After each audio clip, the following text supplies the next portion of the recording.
Alright, what's good, y'all? So, yeah, I got a pretty wild story for y'all today. Uh, so let's just hop right into this. So, I started, I've been on and off semen retention for the longest time, right? I've never been able to stay on a long streak as of recently, so this is my first time I'm gonna be going 30, possibly even 60 days. Today's my fourth day, but I want to tell you guys about a crazy story that happened to me this weekend that was literally my second day, and things were happening like it was my 20th day or something. I don't know.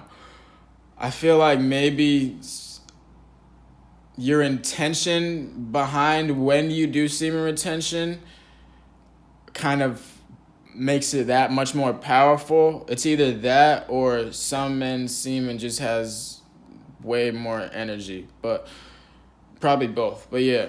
So yeah, this is literally the second day of semen retention. I'm manifesting, right? So my uncle, he has a job for me on a yacht, literally like a nice ass yacht. And it's basically like a security job, and it's a side job. It's like 20 an hour. I got paid 100 for like 5 hours. It's like good money, right? So yeah, I get there. At first, all I'm doing is checking bags, stuff like that. Then we get on the yacht, right?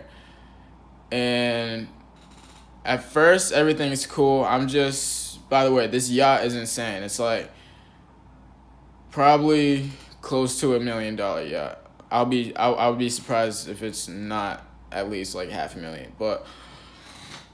But yeah, so we're just all we're doing is like we're just about to get ready. We start moving, and then yeah, people start partying. The music's playing, all that stuff. At first, I'm just chilling, right? Cause I'm just scoping out the area.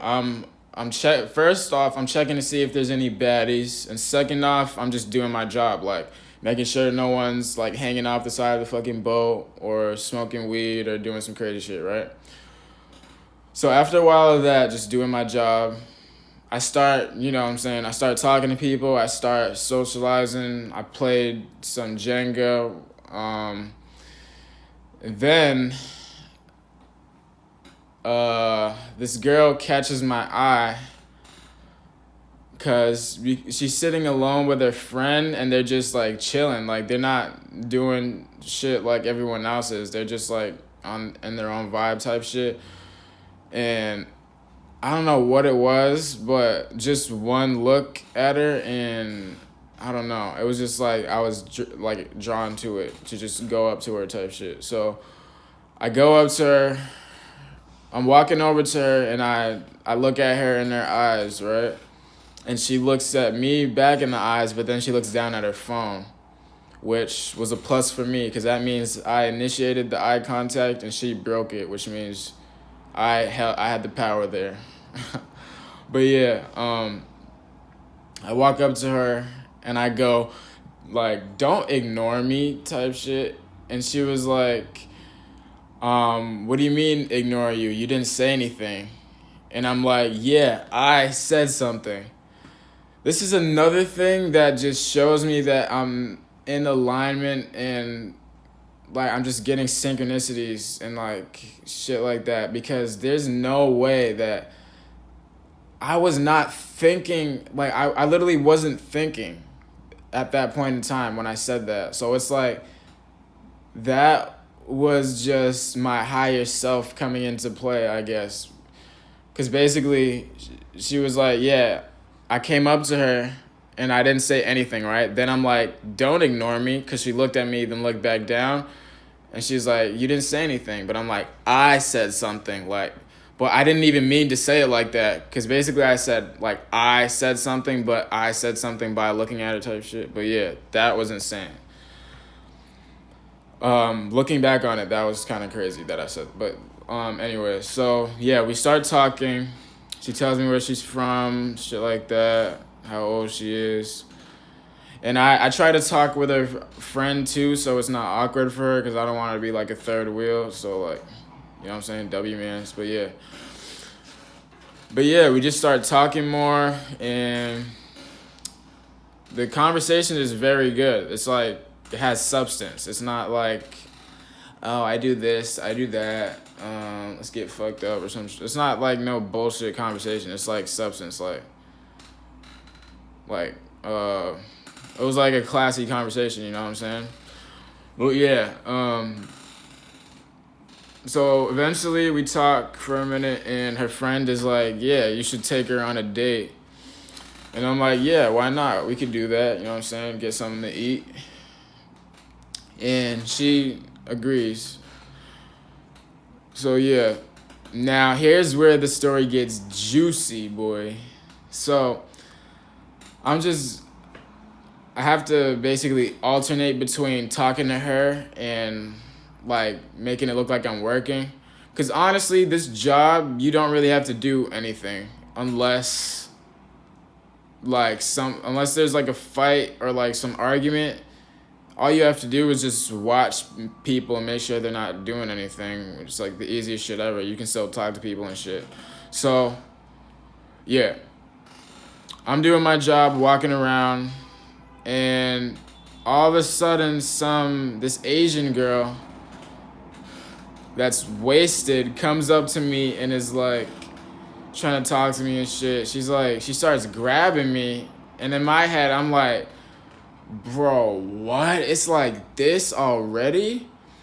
But then again, I reassure myself, yeah, she's drunk. She doesn't have any, like, you know what I'm saying? Her inhibitions are lowered, so I get it. Like, but at the same time, it was crazy because, like, she could have came up to any other guy like that, like the way she came up to me. Because there was, like, guys way bigger than me there, way probably more good looking to her there. I don't know, but yeah. She came up to me, right?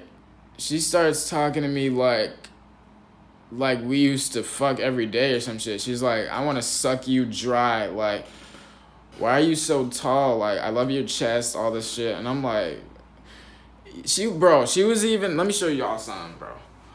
She was even like, I like your biceps. And I'm like, bitch, I don't have biceps. What the fuck are you talking about? So that's when I knew she was just trash, like wasted beyond comprehension type shit, right? So yeah, I entertain it like as a joke though. Like, I'm like, yeah, I'm gonna fuck the shit out of you. And I'm like, but I'm like playing with her because I already knew what time she was on. She's just on demon succubus, like super thought timing. So I'm like, I'm just playing around with it, like, yeah, I'm gonna fuck the shit out of you. You're gonna take me back to your crib after we get off this boat type shit. And she's like, oh my God, that's hot. Yeah. And all that shit, right?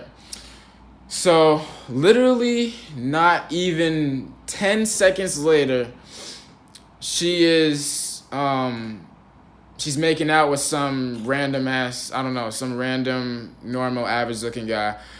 And I'm just literally, all I can do is start laughing. Like, literally, like, it was like genuine laughing. Because I'm like, wow, like, I'm so glad I had, like, the knowing to just not take her seriously on any level whatsoever. Even fucking, like, I don't want nothing to do with you realistically. I'm just trying to get you out of my face. You know what I'm saying? Like, I'm proud of myself. Because a few years ago, I would have, like, I wouldn't have cared about the job. I would have went in the bathroom and fucking beat that shit up, you know what I'm saying? But now I have self-control to the point where I was able to retain the higher quality option, the girl I was talking to earlier. And yeah, I was able to take her out, get to know more about her, and may possibly have in addition to the options of girls I may marry in the future. So yeah, it was that type of quality. So yeah, I mean, we went out to eat, and we were just like staring in each other's eyes, like talking for like an hour, and the eye contact rarely like wasn't there, and we always had something new to talk about. We were laughing. It was just a great like experience. So yeah, that's basically my story. So anyone watching this, if you're starting semen retention, or you know what I'm saying, something like that, yeah, you got to be prepared for this. Like, expect it to happen. Like, expect thoughts to be on you, and expect higher quality options to be presented to you, basically. And expect to have to choose the right decision for you. Because like I'm saying, it could be, not every situation is the same, right? I'm not, like, yeah, I plan on getting married in the future, but that's ahead of me. Right now, I'm doing whatever I want. Like, I'll fuck a thought if I really want to. Am I nutting? No. Because that's what I realized. A lot of guys, they talk about semen retention and they're on semen retention, but they don't touch their dick ever, or they avoid sex because they think they're gonna nut everywhere. But that's the problem. You think you're gonna nut everywhere, so therefore, if that's all you know, that's what you're gonna do. But if you study Taoism and tantric sex, then you would realize that it is possible to have as the hardest, dirtiest, rawest, roughest sex you want without coming, if you control your nervous system properly. How do you control your nervous system properly? By proper breathing techniques and things like that. So yeah, this is a very good video, and I'm glad I made this, because not only is the attraction story gonna bring some views, I also provided some information within there as well that a lot of people who talk about semen retention don't talk about. So yeah. But yeah, that's the end of my story, and if I could provide a takeaway from that to provide you guys with, it would be, you know what I'm saying, always make the higher quality choice and the best choice for your situation at the given time. And don't overthink things, which obviously becomes more clear on semen retention, because you just have a drive to do instead of think. But yeah, just take this shit as it goes. You basically always want to be in a state of coming and going, so always in a state of attachment and detachment. Never get too attached to things, especially thoughts and feelings about a person or situation, and never get too detached to the point where you're suppressing your awareness of said situation. So yeah, more videos coming soon. I know my last videos were like comedy, but yeah, I guess I'm doing whatever on this channel. I don't fucking know yet, but we'll figure it out. Peace.